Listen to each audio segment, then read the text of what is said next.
Hello, and welcome to Around the Political World with John Rothman. I am John Rothman. If you're a fan of the show, make sure to hit the follow button on the top right of Apple Podcasts, Spotify, or wherever you are listening at this very moment. When you hit follow, leave a review or share an episode with a friend. It helps other people discover the show, keeps us going. As I like to point out each and every day, it expands our base. This morning, I opened Facebook, and I opened my email, and I was flooded. But one message in particular hit me. Trish said very clearly, this president is a lawless president. He is acting in defiance of the Supreme Court. Trish is absolutely right, and let us address some of the issues which she raised and which I want to raise with you. First of all, the idea that even though the Supreme Court has insisted that this individual who was deported to El Salvador illegally be returned to the United States, we witnessed the spectacle of the President of the United States and the President of El Salvador essentially saying, we're not going to do a darn thing, nothing. And so a man who was unjustly sent to El Salvador, to a high security prison, a prison from which few emerge alive, is now a prisoner, and the President of the United States and the President of El Salvador seem not to care. This is in defiance of the United States Supreme Court. The other day, I spoke directly about the need to consider impeachment proceedings against the president.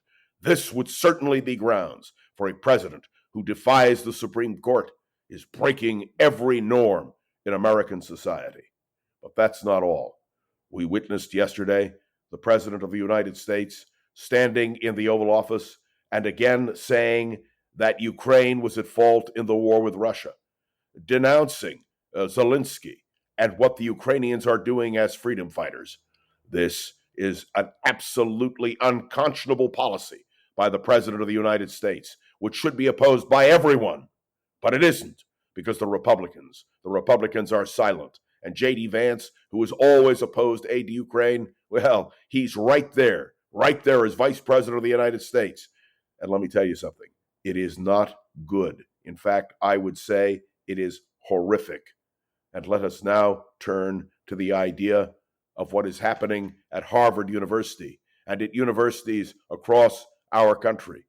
Donald Trump has now said that he will cut off $2.2 billion in research grants to Harvard University. He will do it unilaterally. Ladies and gentlemen, we are not ruled by a king. We are ruled by a president. And there ought to be Congress standing up and saying no. And there ought to be lawsuits which I hope will be pursued in order to force the administration. Because let's be clear, if you have a president of the United States who can dictate or pressure college campuses as to what they can or cannot teach, or what they can or cannot say, and if foreign students in this country who are subject to the same laws as anyone else in terms of freedom of speech can be restricted and in fact deported, there is something terribly wrong. No, this is no joking matter. We have a president of the United States in defiance of all the norms. The arrogance of power, the abuse of power is clear. And Trish, you're right. We must stand up and speak out. And so, what is the formula that we must use?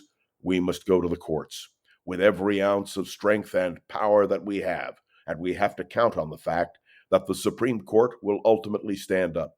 When one branch of government is arrogantly brutalized by another branch of government, don't you think that branch of government should stand up and speak out?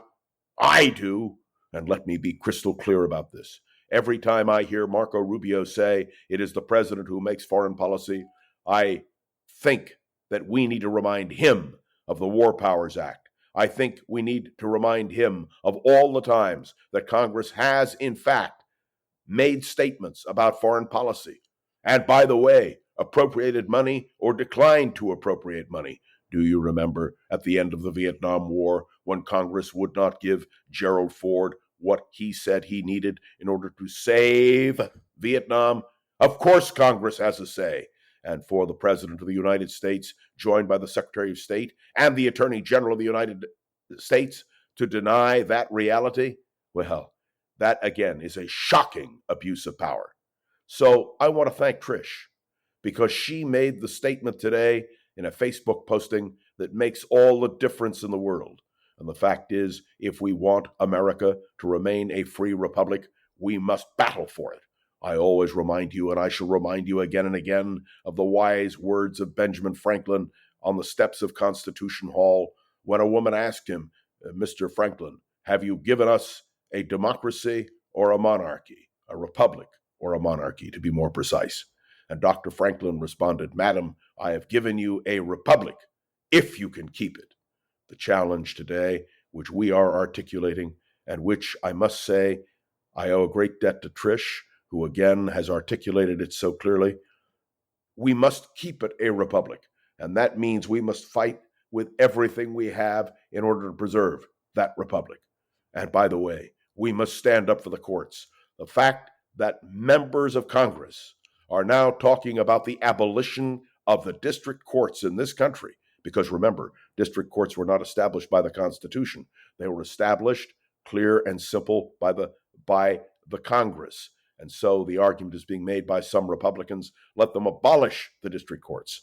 Let me tell you something right now. That would be a death blow to American democracy. And so I joined with Trish, and I joined with millions of people who are outraged by what we are witnessing. We have seen in presidents the arrogance of power before, but we must now strike back through the courts, and yes, by politically organizing, meaning to have effective candidates who will run for political office. And we must hope that in the midterm election of 2026, that there will be a stark response by the American people who will just say to this president, enough is enough. One last comment. Where are the Republicans? I know I'm a bit redundant. In many previous podcasts, I've asked this question. Indeed, yesterday, when I addressed the question of civil liberties, where are the Republicans? And let me tell you, they will be held accountable, as will Donald Trump.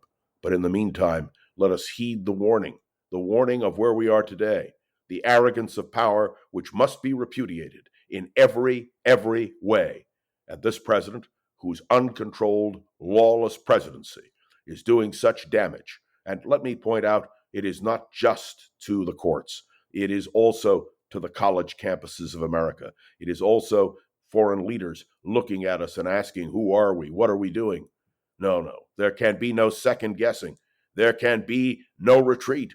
We must do everything we can to bring this president's abuse of power to public attention and to stop it. That's my message this morning. And I want to thank Trish, who provoked me, even more than I was already provoked. Ladies and gentlemen, the challenge is ours. We cannot fail. We must proceed. We must do everything we can to tame a lawless administration. It is just that simple. Thanks for tuning into another episode of Around the Political World with John Rothman. I am John Rothman.